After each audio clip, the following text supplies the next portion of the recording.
Hello, hello, hi everybody. Hello, hello. Welcome in. If you're new here, my name is Teresa. This is my channel. Thank you for coming. I hope you decide to stick around. Today's live, as you can see from the thumbnail, in this picture right here is my boy Will Smith. Okay, I am a huge Will Smith fan. So when he came out with his book, his very first book, I knew that I had to read it. Okay. So the only difference is I decided to be your audiobook. I'm going to read it live every week. I'm going to try to step it up to 2 times a week. I really love the book so far. We have read had 4 readings so far. Today will be the 5th reading. Just a little recap on things that's been going on for people who are just joining. The stuff that I've already read is about when he was little, his dad had him build a wall brick by brick, mortar by mortar with his twin brother and sister. They were miserable. But at the end of it, there was a message for him and his brother and sister to never give up on anything, even though it took a year and a half. They were miserable doing it, but the message was don't ever come to me again and tell me you can't do something. And they were like 12 when they got that message. And then the next thing I had read, I think it was in part 2 of the reading, he was talking about how his dad was a militant thug who drank, who smoked, who was violent, but also he's always been there. So Will was scared of him. He loved him, but his dad was so militant and ran things like an army base. He beat them. He beat his mother. That's stuff that we didn't know about Will. So Will is saying he doesn't just want people to see him as Will Smith, the superstar, because God only knows that's what he is, the superstar. But that's all we see, the fun, the loving. We don't see the struggle that it took for Will to get here today. And that's what I love and respect about this book.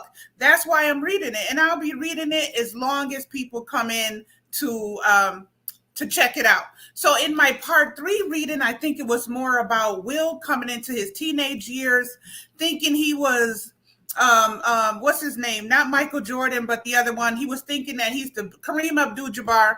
He was running to play basketball with his friends. He had on cowboy boots and he dunked and busted his head. I think he broke a few things. He was grounded very fast. Will was always the quirky, goofy kid that wasn't cool, that thought he was cool, but he wasn't cool. You know what I mean? So trying to play basketball with cowboy boots was ridiculous anyway. You know what I mean? So his friends, and he was always the one with a different kind of bike. He was very scared of his dad. He grew up talking about to this day how he's always felt like a coward. And I think he's just starting to really dig into therapy to get past that. And that's because of some of the trauma that he had growing up, being afraid of his father. And if you did not hear me read those parts 1 through 4 is in a playlist marked Will Smith's book. Every single time I do a reading, if you miss it, you will find it in the Will Smith's book playlist on my channel. And then last week on part 4, I only do about 45 minutes to an hour's reading. So last week it was about Will getting in trouble with some of his friends in school, in high school, junior high school. And he wasn't able to walk he wasn't able to walk in the celebration and all that. But the kid that he got suspended with was able to walk. So his dad pulled him out of the school. He never went back again. That's kind of where I left it off with part 4. And today is part 5. So thank you for being here. Hi, T. Jones. Thank you for being here. Thank you so much for listening to my little recap. Don't forget to subscribe to me. I would love to have you. Leave me a comment so I can return the love, okay? Because sometimes it's hard to find people, all righty? So make sure you do that. And thank you for coming. And if you're watching the playback, I would like comments as well. And during the live, I would love, while I'm reading, to see all the comments pertaining to the book, okay? Come in, you greet everybody, we all say hi, we welcome you in. And then I would like for all the comments in the chat to be about the book, okay? I don't want to veer off of the subject too much because I found that can throw you off a little bit. So if we could just talk about the book today, that would be great. How you doing, T? Let me welcome everybody into the live, and then we'll jump into part 5 of this reading. Whoop, whoop, whoop, whoop. I'm so excited. I'm so excited. If you have the ability, please share me out. 500 or more subscribers, you can share me out now. Hopefully y'all can hear me. Please let me know if you can hear me. If it's choppy, let me know.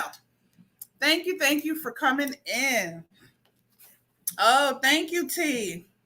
I'm hoping that my regulars come on in. Let me see if I can get Shalisa's journal in here. Hold on.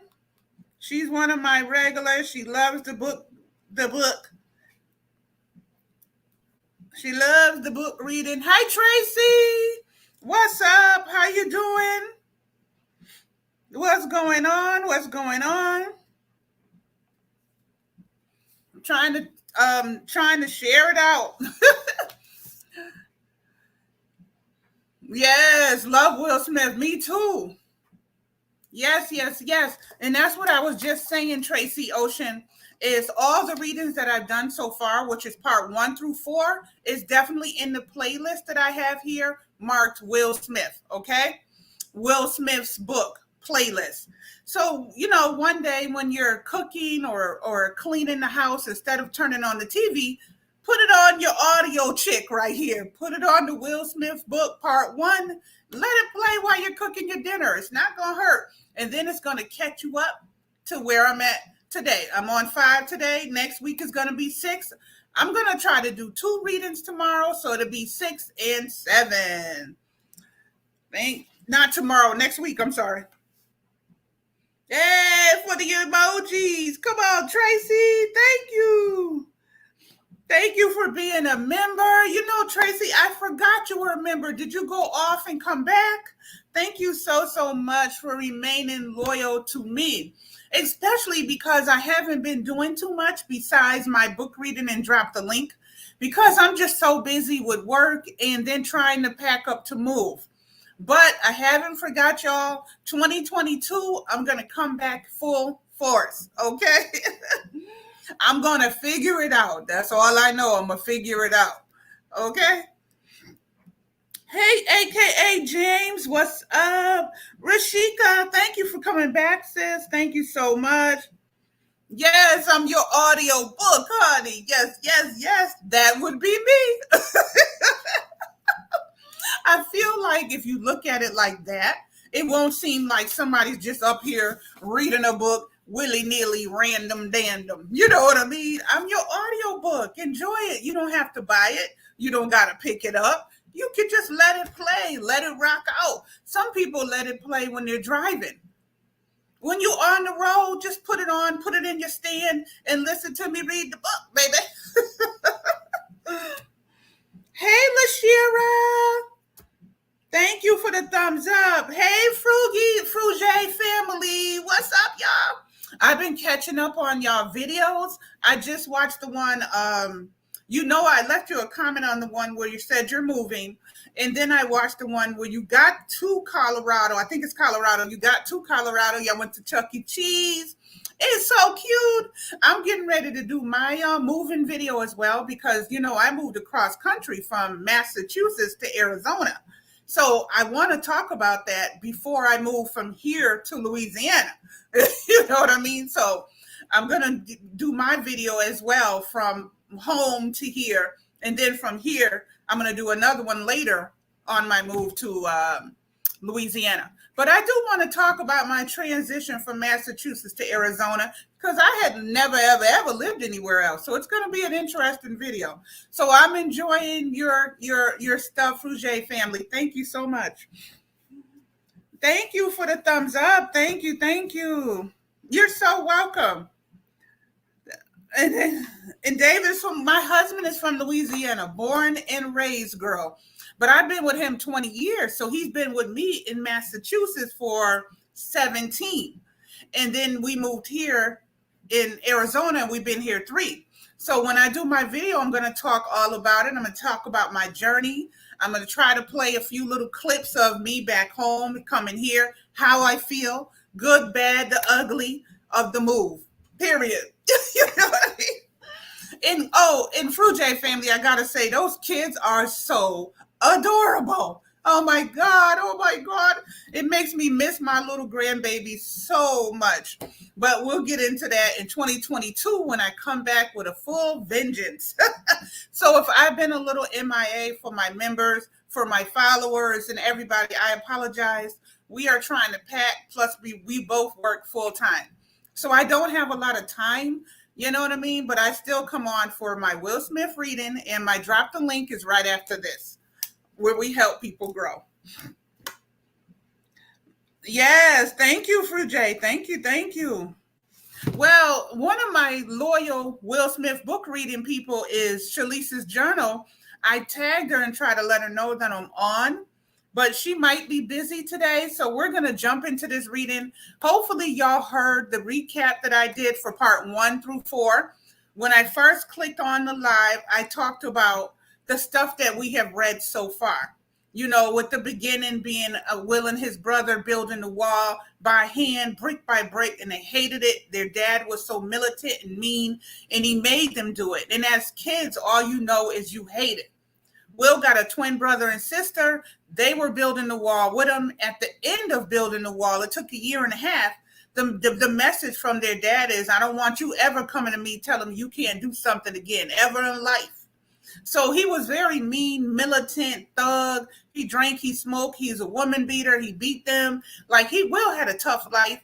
And that's what this book is about. Not Will the superstar, Will the person. And I'm here for it. I'm telling you, it's been crazy. And thank you. You're so yeah, good. I know y'all understand. That's why I was like, oh, they did a move too. Hopefully you're liking Colorado. I ran from the cold. I was born and raised in the cold, and I'm telling you, Louisiana's winters are the best. Okay. But anyways, let's go ahead. And so last week, like I was saying last week, right, very good and real. Exactly, Tracy. That's what drew me to this book. Because we all know Will Smith, laughy, jokey, best actor on the planet. That's our guy, everybody's best friend. You know what I mean? So I wanted to delve into Will's real life. Will grew up his whole entire life to this day feeling like a coward and less of a man because he couldn't stand up to his dad back in part 1 and part 2 when I was talking about it. That's why I said, when y'all are cleaning the house or when you're taking a ride, pull up my Will Smith's book playlist, start it from part 1 and listen to the audio book, which is me. And you'll hear me talking about all that stuff and why he felt like a coward to this day and just everything that he's been through, you know? Oh, yes. Hey, Salvin, how are you? Welcome in. Thank you, everybody, for coming in. Please thumbs me up, share me out if you're able to. I would love to try to get my readings out into the universe. I've tagged Will, I think, in every reading, and today we're on part 5. All right, so I did the recap at the beginning when I first logged on to this. I'm just talking now to give people a few minutes to come in. Hi, Rochelle. Hi, Rochelle. Oh, you're driving. Okay. Well, I'm getting ready to start the reading, so just let it play out loud. We are on part 5 of the reading today. I left off last week talking about when Will and his friend both got suspended. Let me be real specific.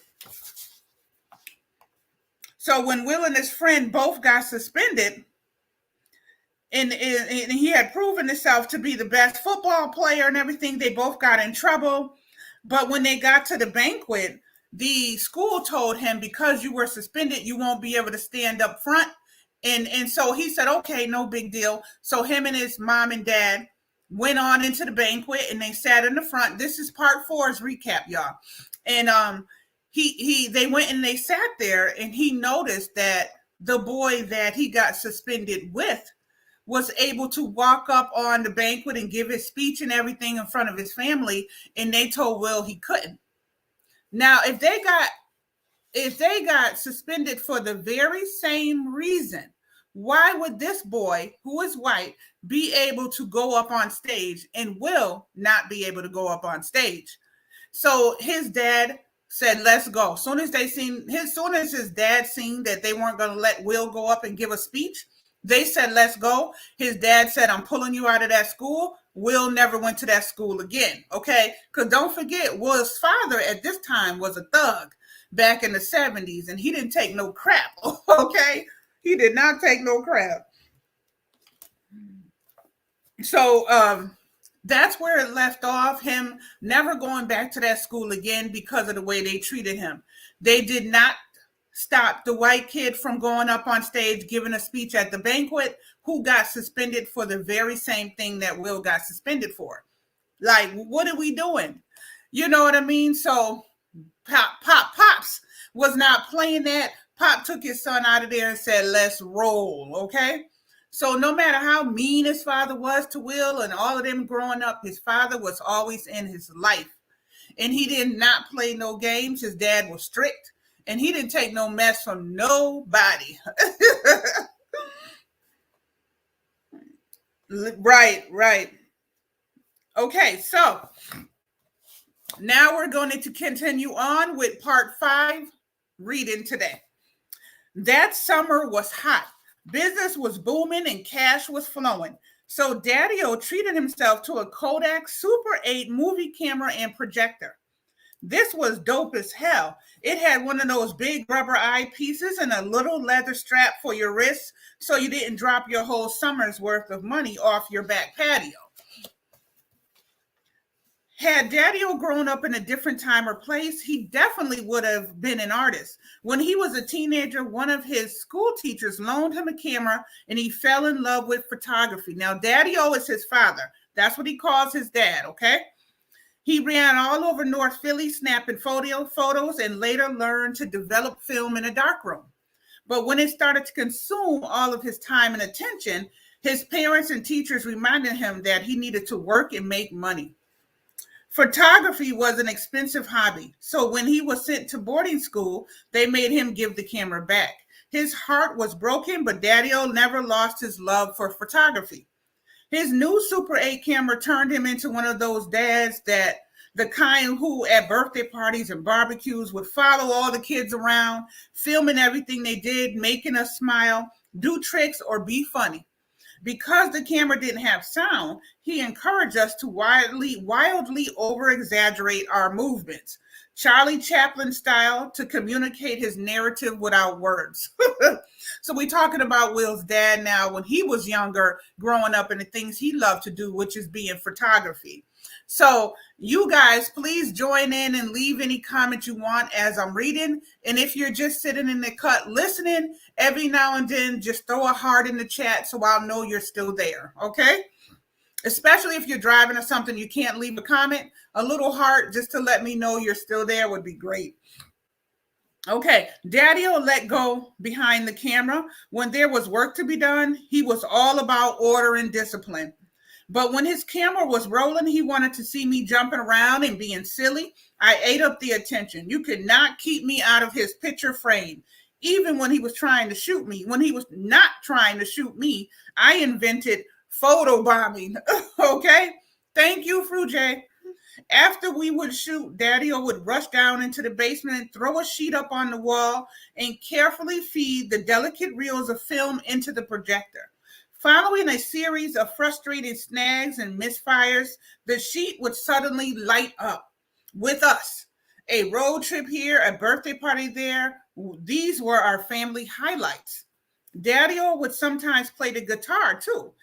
Glass of Chivas Regal on the side table, a Territon 100 dangling out of his mouth, his eyes squinting from the dancing smoke.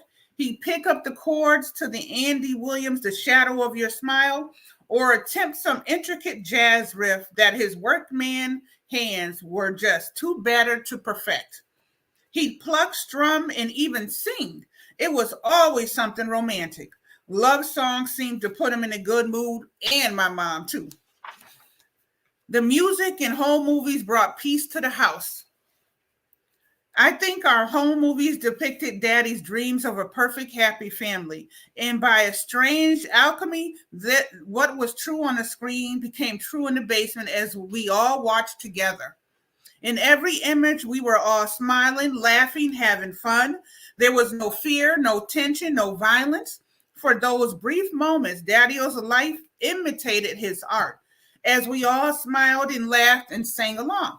Psychologists have written about our relationship with our parents in childhood and early adolescence creates our map for understanding love in adulthood.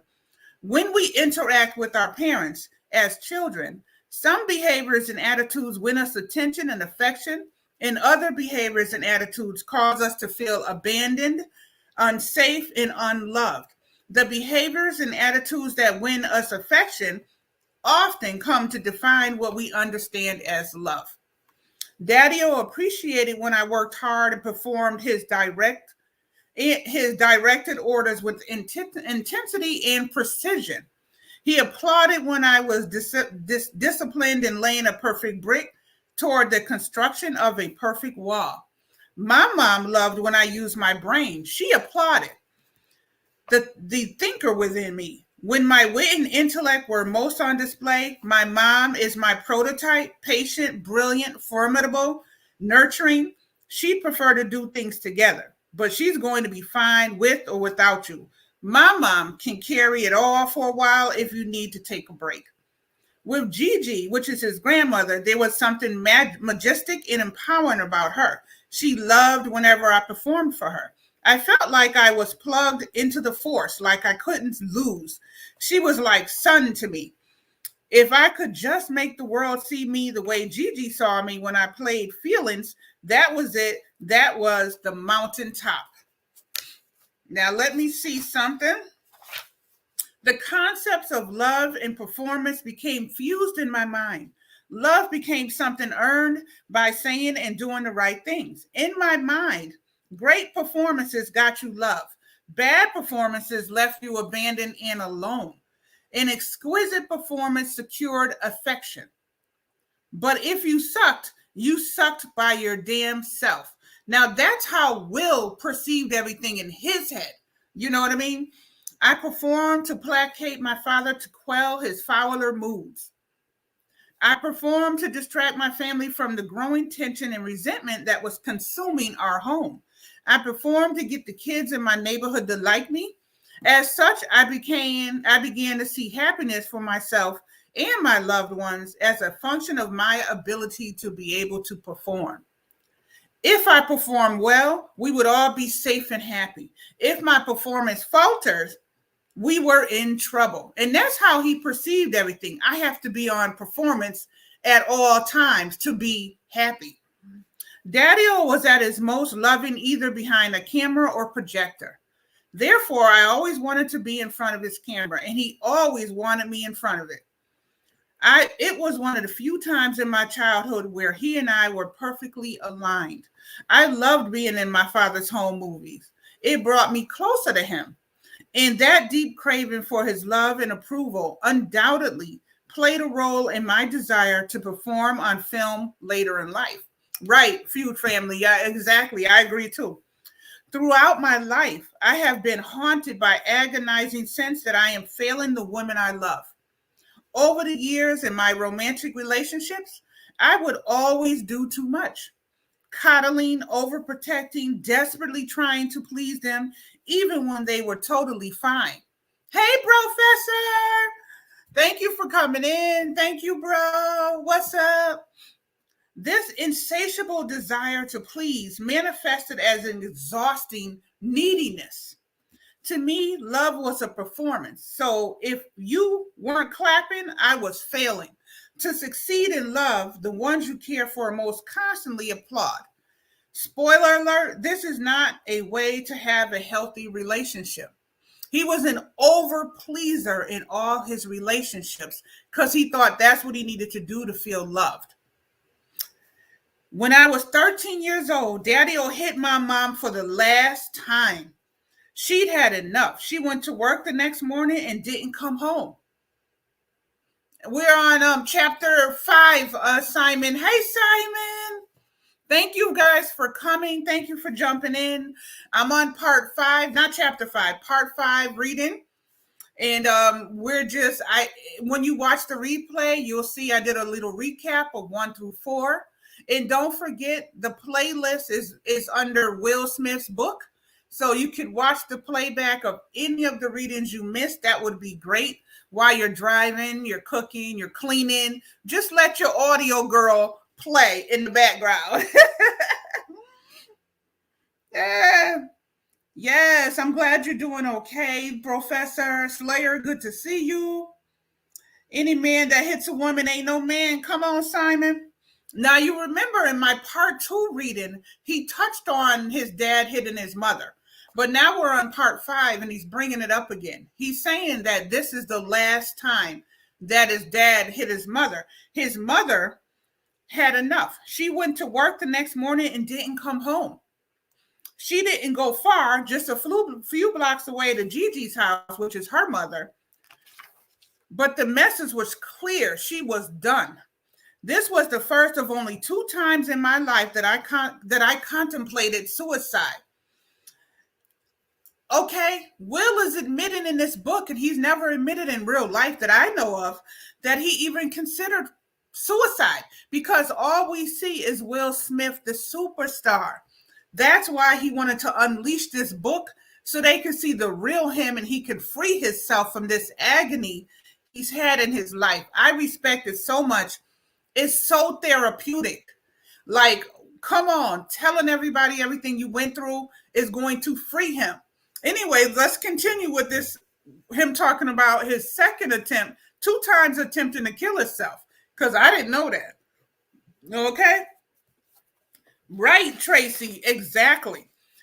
She was done. This was the first of only 2 times in my life that I contemplated suicide. I thought about pills. I knew where a boy had lost his legs on the train tracks. I had seen people cut their wrists in the bathtub on TV. But what kept ringing in my mind was a faint memory of hearing Gigi say that killing yourself was a sin. Daddy-O reverted to a full military protocols. He was now in absolute command. He was going to do it all. He woke up at 4 that next morning to prepare breakfast. He was determined to prove that he didn't need mama. She walked out, so he didn't need her. So he's trying to prove this, the father, you know. By 5:30, the plates were on the table. Half an apple, sunny side eggs, and a slice of Scrabble. A pitcher of orange juice and a pitcher of milk. My mom never did pitchers. So daddy is doing it the way he wants to do it now that my mom is not gone. And it's so funny because Will knows about Scrabble. I grew up on Scrabble, but every time I mention it, nobody knows about it. So it's so funny that Will said they had Scrabble as well. My grandmother, who's from Alabama in the South, also used to always cook us eggs and Scrabble. So I just thought that was funny that somebody else finally knows about Scrabble. You know, that's that time, child. That's that age range. I know I'm right because I'm a real man, and real men walk away. They don't hit women no matter what. Exactly, Simon. Exactly. You are definitely right. No matter how bad it gets, take your ass on and leave the house.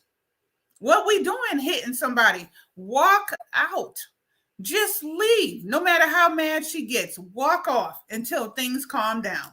Period. You know? Okay, so by 5:30, the plates were on the table. Oh, I said that. By 6, Ellen and I were sitting at the table. Harry knew he was supposed to be down by 6. I guess 6:04 was my brother's silent protest. Daddy-O let it go. He would never have ordinarily let it go. 6:04 would usually have meant no breakfast for Harry. The food had been sitting out for 30 minutes, so the eggs were cold and the half apple was turning brown. Ellen and I ate quietly. So it's awkward at the table because the mother is not there. She walked out. because he hit her for one last time. So now they're all sitting there eating. Will and his twin brother and sister are sitting there awkwardly eating with their dad. The eggs are hard, Harry said, because Harry is building resentment now for the dad, feeling like he ran his mother off. Daddy-o seemed to not even hear him. He was washing the dishes. Start clean, stay clean was one of Daddy's maxims. He used it for cooking and at work. You clean as you go along, not leaving one big mess for the end. Harry's nose turned up at the food. The apple is all brown, Harry said. Please, Harry, just leave him alone is what I was thinking. And what's this mess, Harry said, poking the Scrabble with his finger. Without a word, Daddy-o snatched up Harry from the chair and carried him to the front door, opened it, deposited Harry outside. He then handed Harry his book bag and slammed the door in his face. Don't forget, Dad is militant and mean. And he's a thug. He don't take no crap from nobody, not even his son who's trying to talk trash. So he threw Harry out. Let's say that. Harry didn't come home that day after school. He went to Gigi's house and moved in with Mama. So Harry didn't come back. He went to go with his mother to his grandmother's house. When Harry left, it was just as painful for me as my mom leaving.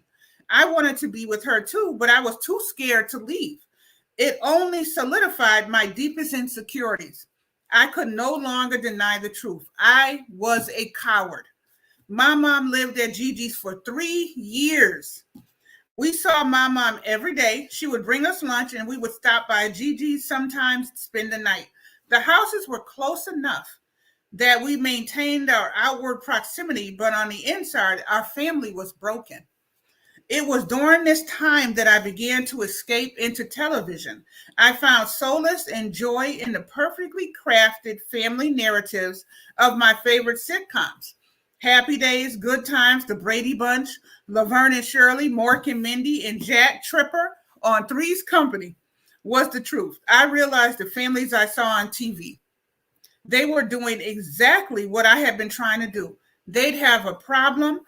Mr. Cunningham would be pissed. Richie would be scared. It would look bad for a minute. But then the Fonz would say something funny, bang the jukebox, everybody laughed, and they all lived happily ever after. I love that show as well.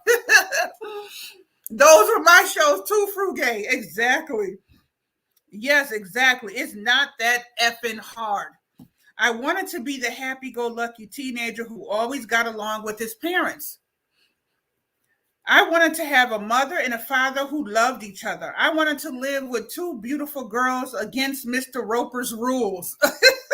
At a minimum, I felt I deserved a quirky alien who would come down from Orc and solve all my problems, because you know Mork and Mindy was the show back then.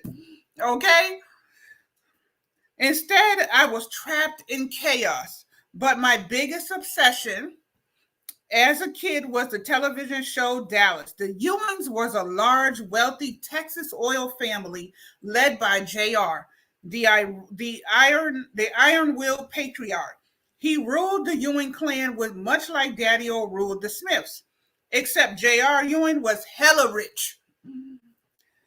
People give you a whole lot more leeway when your family compound has a name. That blew my mind. Their house was a name. South Fork was a 300-acre ranch in North Texas. The entire Ewing family, brothers, sisters, parents, grandparents, in-laws, aunts, uncles, nieces, and nephews, everybody lived at South Fork. I wanted my whole family to live together like that, okay? I will never forget the scene that changed my life. In retrospect, it was such a small moment. It was a normal sunny day in North Texas. The Ewing family was assembling for the mandatory family meal. They cut to an exterior shot of the palatable mansion, and Sue Ellen, which is the wife, came to breakfast on a horse, honey. Okay?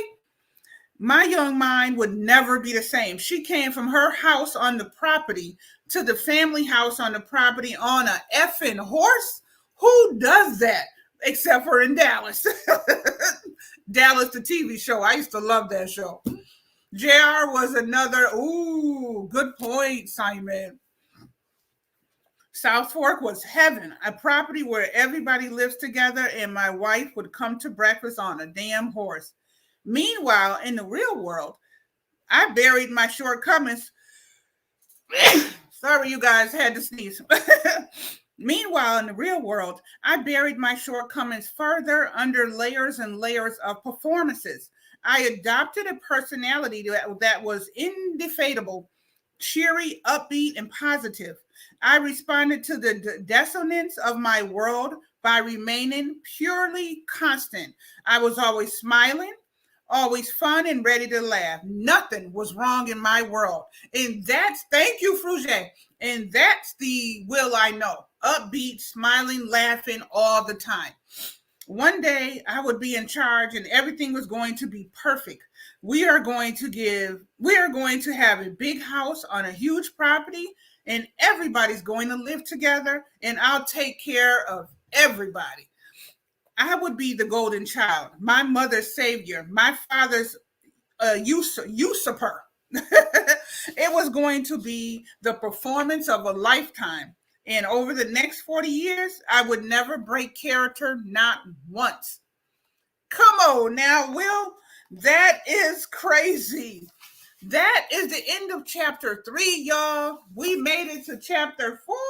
Power. I usually do my reading for about an hour, so we got about 20 minutes left. If you all are in here and you can't stay, I understand. People will watch it in the replay, hopefully, and it'll be all good. All right, let's continue on. Power, chapter 4. Paul was in trouble. He was getting into fights, staying out late, sneaking to New York from his home in Jersey to hang with the wrong crowd. I heard my mom say he'd even knocked out a cop. He was 18 years old. My aunt Barbara couldn't handle him anymore. Desperate, she called the one person she knew who could help, Daddy-O. It had been a few years since any of us had seen my cousin Paul. We all remembered him as a sweet but serious kid. But when he showed up in Philly in the summer of 1983, he was a grown-ass man, honey. Paul was tall now, his shoulders were broad, and he was shredded. The dude was a brick. The knuckles on his hand had scratches and cuts and keloid scars that he clearly did not get from cooking. He sported a huge afro with a black power fist pick stuck to the top of his head. But his pick was the special edition that had that peace sign cut out of the wrist and handle. If that didn't get your attention, Paul also went everywhere with an attack-trained German Shepherd named Duke. Y'all remember those picks that were like this? Paul had recently achieved his first-degree black belt in Kung Fu and proudly walked around West Philly dressed in his gi and Kung Fu slippers. He was full on into his militant black power phase. He was like the no bullshit real life version of Bruce Leroy from the movie The Last Dragon. That was my movie too, The Last Dragon. Paul never said much, but when he did speak, he was unfailingly polite. He would karate bow all the time and even every sentence with either a yes sir or a no ma'am. He stayed to himself. And he didn't bother anybody. But if you effed with him, he snapped. 2 words, scorched earth. By this time, Daddy-O's business, ACRAC, air conditioning, refrigeration, air compressors, was popping. It had expanded and morphed beyond just refrigeration repair. When he would sell his clients new refrigeration equipment, they would often pay him just to get the old ones out of their stores. His shop became sort of a graveyard for refrigerators and ice machines. But instead of sending them to the junkyard, Daddy-O would work day and night to refurbish and rebuild these free refrigerators that these refrigerators people gave him. Before he knew it, he had the capacity to produce thousands of pounds of ice each day from machines that had been thrown away as trash.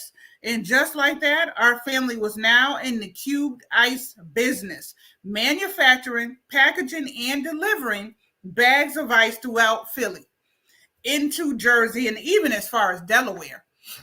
That is who I pictured, Bruce Leroy, right? I love that show, Bruce Leroy.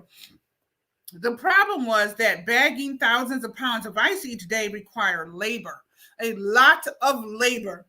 And because ice is cheap, you need the labor to be cheap. It started with me and Harry and Ellen, and both my sisters, Pam, and then all our friends. And then Daddy-O started recruiting extended family and all of their friends. Child labor laws was very different back in the day. So pretty soon, every kid in the neighborhood was bagging ice. ACRAC was the way kids stayed off the street and made a little money for the summer. Daddy-O had become a kind of kid whisperer in Winfield. Because he was so military minded, he was instilling structure and discipline to the level that most of these kids never ever experienced. And he paid cash. If a kid was late, he sent them home. If someone cursed or fought, they were out of there. The kids' parents loved it. Their kids were earning cash money and learning respect and discipline. Daddy-O was in his lane. So when Paul started getting in trouble, my Aunt Barbara shipped him to Philly, hoping that the structure and cash of Daddy-O's ice house would change his life's trajectory. But it was my trajectory that would end up being forever changed. Paul moved in with us in late May, just in time for the summer ice rush. He had me walk him around the neighborhood. I showed him where Mr. Bryant's was, and I introduced him to my friends. I was showing off my cool-ass cousin. Paul loved hanging with me. He thought I was hilarious. He started showing me how to connect with Duke and even shared the secret commands. I thought that was hot. And best of all, he was teaching me Kung Fu. That summer, he became a kind of big brother that I never had. Hi, Danielle. How are you? Thank you for coming into my Will Smith's book reading. I hope you decide to stay. Hit subscribe on my channel. Leave me a comment so I can follow you on your channel. And welcome. I welcome all comments during this reading about the book. If you're able to, can you share me out or thumbs me up? If you don't want to share me out, that's fine as well. A little thumbs up don't hurt nobody. But thank you. Thank you so much for coming in, sis. I really appreciate it. And I would love to return the love, okay? We're on part 5 of the reading of my Will Smith book. Parts 1 through 4 is in the playlist marked Will Smith's book. Okay, if anybody wants to catch up. I'm reading the book live every week. So far, I've been doing it once a week. I think I'm going to try to step it up to twice a week. So thank you, Danielle. Welcome, welcome. Oh, thank you so much, Danielle. I can't wait to go to your channel so I can check out your art shop. Welcome, sis. So I'm going to continue on reading. Any feedback about what I read, you can drop it right in the comments. Okay. Daddy-O ran ACRAC the same way he ran our house, as a commander. He would yell and rant and cuss. We'd all be terrified, walking on eggshells, hoping he wouldn't explode. But Paul was the first person I ever met who wasn't bothered. Because y'all remember in part 1, I told y'all how scared Will is of his father. His father in them 70s was a thug, cigarette smoking, drinking, abusive, militant man. He would beat them, beat his mom. Everybody was scared of his dad. But his dad was always present. Okay? And like I just read a little few minutes ago, the mom finally moved out because she was tired of getting smacked around. So this is about Will and the real Will, the Will we don't see on TV. So that's where we're at with it. Like I said, everything's in the playlist. All right. So when Daddy-O would flip, Paul would get totally calm and still, never taking his eyes off of Daddy-O. Paul's body language was very clear. Don't forget Will's 18-year-old martial arts cousin, who's also was a street person, but very kind, but took no crap because he could fight, moved in with Will's dad because his mother thought that Will's dad could shape him make him become a better man. But Paul is not scared of Daddy-O like everybody else is. So he's new there to their house and he's sitting up there watching. because now he get to see firsthand what Will and his siblings been going through, you know? Oh, you're in the Philippines. Okay, okay. I did follow you, but I cannot come to your stream because of the time gap here in the Philippines, only 2:45 a.m. Okay, I got it. Yes, I have a lot of Filipino friends. Thank you so much for coming through. Thank you, thank you. Hey, Kiki Fitness. Thank you for peeking in, sis. Thank you. You can watch the replay if you missed this. I have a whole playlist with all the parts that I've read so far on the Will Smith book. Okay? So thank you. If you're able to share me and thumbs me up, I would love it. Rashika, thanks for coming back. Hello, hello. I seen you were the first one in here, but I guess you had to leave. Thank you for coming back. Thank you, thank you. Okay. Hey, hey. All right. So now we're at the part in the reading where Will Smith's 18-year-old martial arts cousin moves in with them and his dad, because the daddy, he's getting to see up close how the dad is when he explodes. Now, this cousin ain't scared of nobody. He's had fights. He's been to jail. He's fought cops. He knows martial arts. He ain't scared of nobody, even though he's 18. So he's just sitting there watching Will's father yell and scream because he just moved in. So he's probably, but he didn't look bothered. He didn't look scared. So Will is peeping this because Will has always been scared of his father. So we're going to continue reading. All right. So, but Paul was the first person who wasn't bothered in the least by Daddy-O's anger or outbursts. When Daddy-O would flip, Paul would get totally calm and still, never taking his eyes off of Daddy-O. Paul's body language was very clear. You can say anything you want, old man, as long as you say it over there. But if you come over here, two words, scorched earth. I was amazed. Paul and Daddy-O got along perfectly. The idea that someone could be confronted by Daddy-O's org, stand in the storm of his rage and fury, and disarm him with nothing more than a look and a laugh. Okay? Oh, okay, Rashika, welcome back. I figured you had stepped out. I had never experienced that kind of power. Paul's martial arts training allowed him to submit to Daddy-O's authority. He respected him, but he was not afraid of him because deep down inside, Paul knew that if he needed to, he could kill him. And Daddy-O knew that too. For the first time in my childhood, Paul made me feel safe in my own home. He was powerful. If Paul was around, no one would mess with me. Not the neighborhood kids, not the white boys from the school, not even Daddy-O. And just when I thought it was impossible for my cousin to get any cooler, he unlocked the world of hip-hop. Okay? Back then, hip-hop wasn't what it is now. There had been a couple of hits, but for the most part, it was still underground. There were no albums or singles, no radio play, no video. You had to know somebody who knew somebody who could get you a cassette tape of one of the live performances exploding on the epicenter in New York City.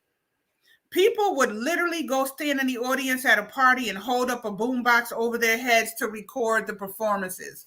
I used to have a boombox. That's how mixtapes were created.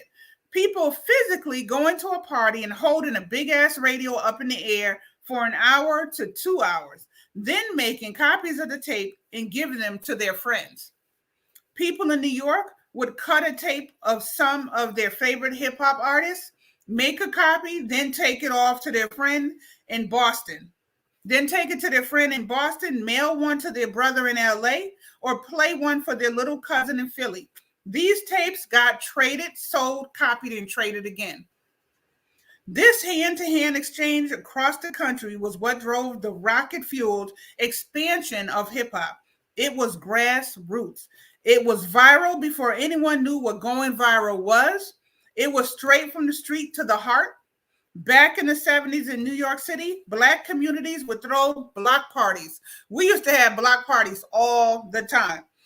We would bring out a turntable and a box of records and play on the street for everybody to dance.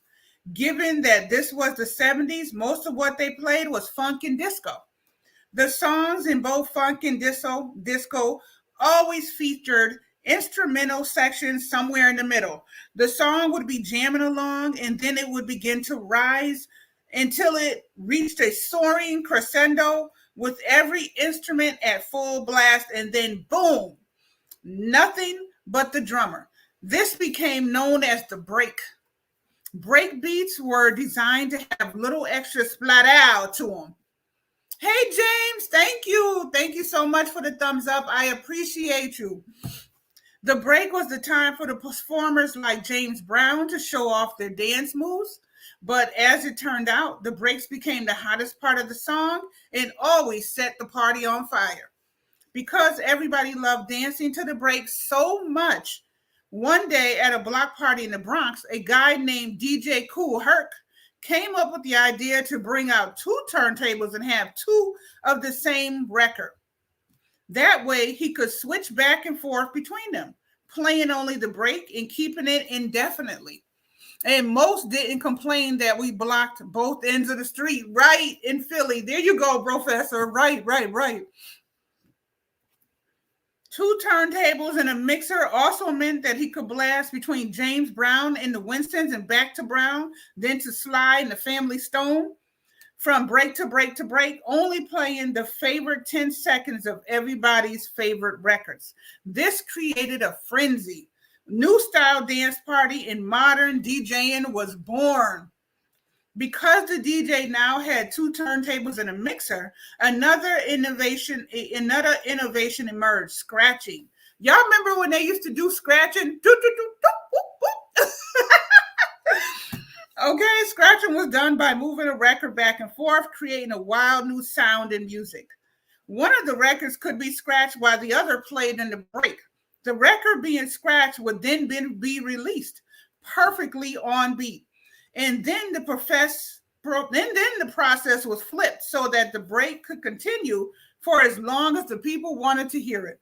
And the only thing that was missing from the equation to make it hip hop was rapping. DJs now had two turntables and twice as many records. The demands of the craft consumed more and more of their attention, preventing them from being able to interact with the crowd as much as they were used to. So they started bringing their brother or one of their friends along to be on the mic to engage the crowd. These masters of ceremonies would talk to the audience, hype them up, brag about the DJ, and generally entertain the audience. Ladies, let them hear ya. Who got $100 in their pocket? Where Brooklyn at? Where Brooklyn at? They used to hype the crowd up. I used to love those kind of parties. Eventually, the most creative MCs started to talk in rhymes to the rhythm of the break beats, a flavor imported from Jamaican immigrants known as rapping. The black parties began to blaze, especially when the rhymes were clever, funny, poetic, or best of all, when they shouted out your neighborhood. The equation was now complete. DJing plus MCing equals hip hop. And the world was not ready back then. Okay? Paul's troublesome escape to New York City had given him access to all the mixtapes. He knew people who were down with a crew called the Zulu Nation. Y'all remember the Zulu Nation? An early collective of hardcore hip hop enthusiasts based out of the New York, New Jersey area. He could get me any tape: Grandmaster Flash, Melly Mel, and the Furious Five, The Treacherous Three, Kumo D, Battling Busy Bee, Starsky, and all my time favorite, Grandmaster Caz and Cold Crush Brothers. Josiah, hey baby, what you mean? Oh, you better say hello to your grandmother. Hi, pretty face. Hi, pretty face. That's my oldest granddaughter, y'all. She's 13. That's my baby, my heart, my soul. Hey, baby. You're going to call me in a little bit, okay? Grandmaster Cash was single-handedly, undeniably the greatest influence of my hip-hop life. He was a prototype for the Fresh Prince. He was one of hip-hop's first storytellers. Kaz was witty. He was clever. His verses took you on a journey. You'd be on the edge of your seat listening to him rap, always wondering what was going to happen next. And most of all, my dude knew how to land a punchline. Hi, boo boo. I wanted to be just like Kaz. In fact, my first hit single, Girls Ain't Nothing But Trouble, was inspired by, no, wait, influenced by. Okay, basically, I studied every single line of Grandmaster Caz mixtape freestyle called Yvette and then wrote my own version of his story. That's Will confessing. Hey, Tracy saying hi, Josiah. Thank you, Tracy. I guess why I connected to him so much was that I had similar experience to what he describes in Yvette. But it never dawned on me to write a rhyme about it. In a way, Kaz validated and unleashed a creative part of me that I never thought anybody would ever care about. He made it okay for me to be me. It was a long time ago, but I'll never forget. I guess this is he's now reciting Kaz's rhyme for Yvette. I'm gonna try my best to do it, okay? It was a long time ago, but I'll never forget. I caught in the bed with this girl named Yvette. I was scared like hell, but I got away. That's why I'm here telling you today. I was outside of my school shooting up the rock. A crowd of people gathered around listening to my box. It was me, the L, the A, and the A. And then I slipped away to make a phone call. And to this very day, it was a move I regret. But I didn't know it then, so I called it Yvette. Come on. Hey. Okay. Lord have mercy, y'all. Don't shoot the messenger. There's probably no need to point out the similarities, but to the gild, the proverbial lily, I always loved that Cass was a basketball court when he makes the call to Yvette.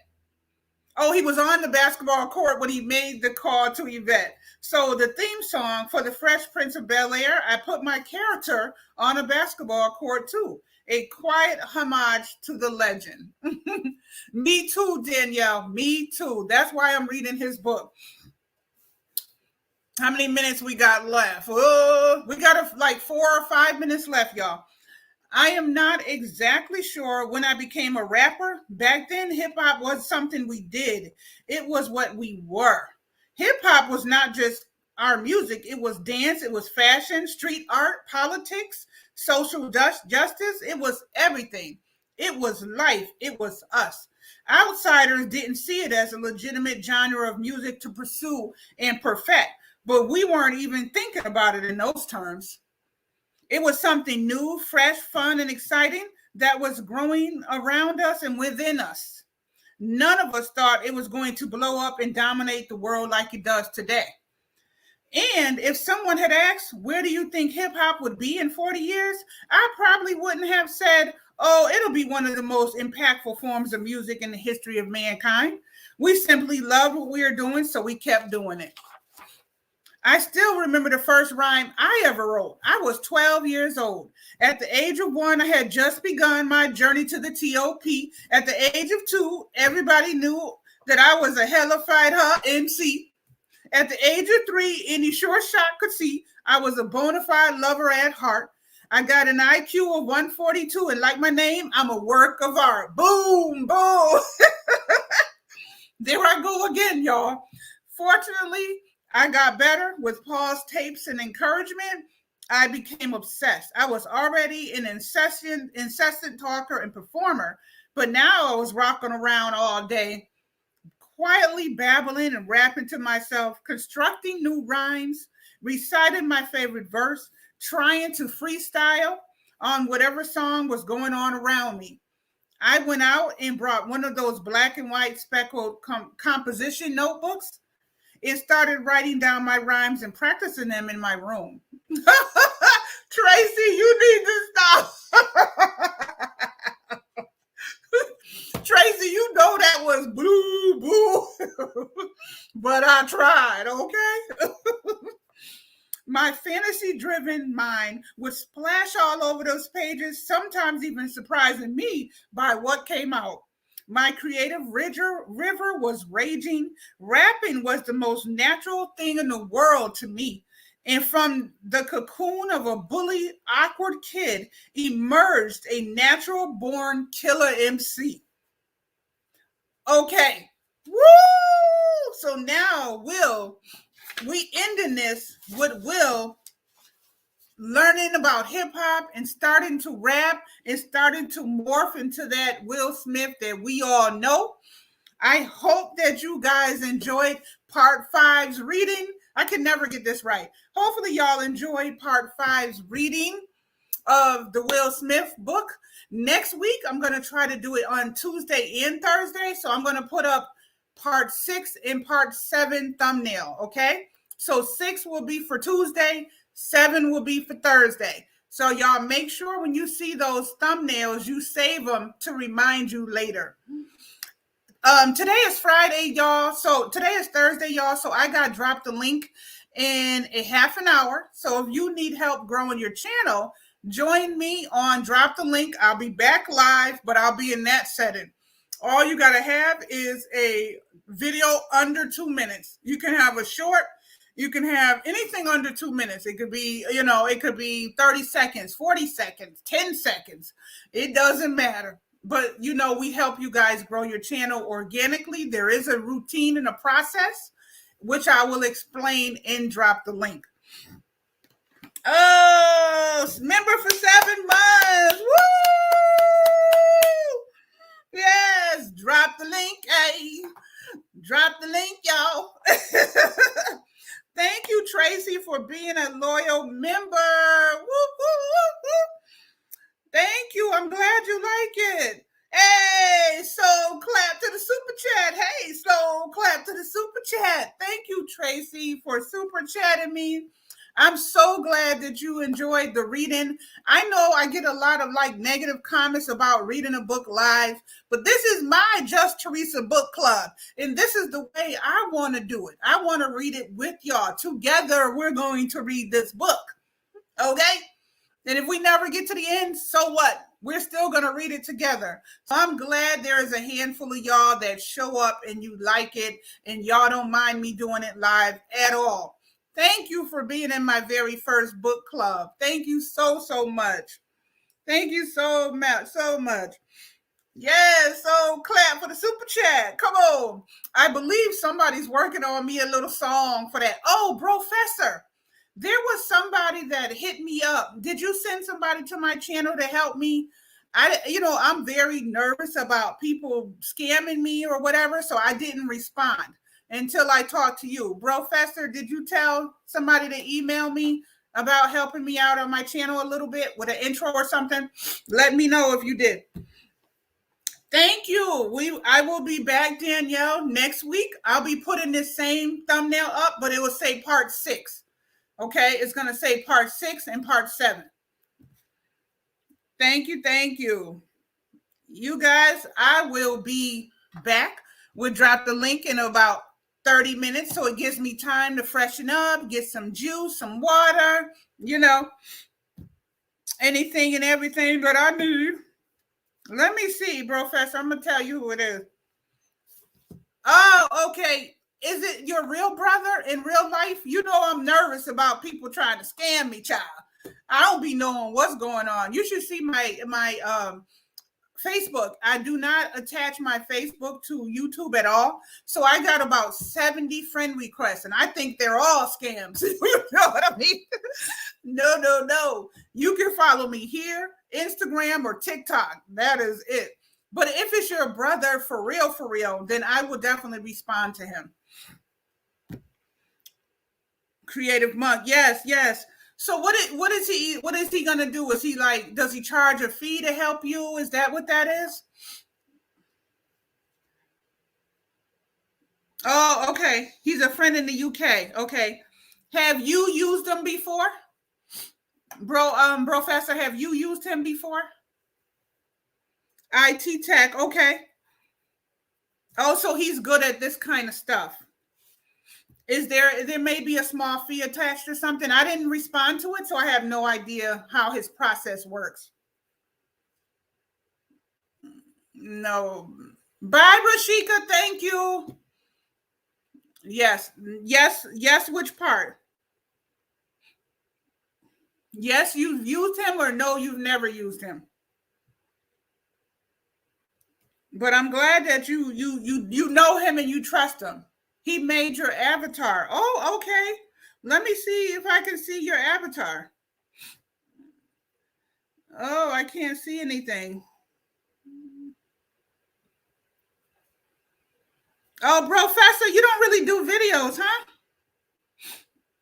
I see you have nope.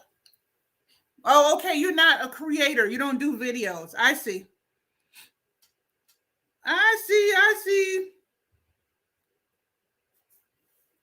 All right. Okay. Well, that means you used him before, so maybe I'll answer his email. I wanted to check. So thank you guys for coming. I got to get off of here to get ready for drop the link. Hopefully, I will see you guys over there. I'm going to put that link in the chat. Just a supporter. Okay. Thank you for being a supporter. You are the bomb. Let me give y'all my link to drop the link so that in 20 minutes, y'all can join me there. If you would like to, come over there and support. Today in 20 minutes. Hold on. Let me put the link.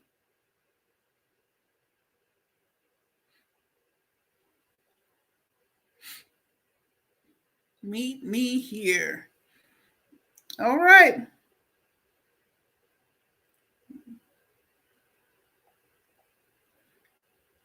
Okay. That's what I wanted to know. That's what I wanted to know, Professor. I'll answer his email. Thank you for telling me. I was worried. All right. There goes my link for drop the link. You can hit that, go over there and hit the thumbs up for me. Share it out if you're able. I'll be in there in a little while.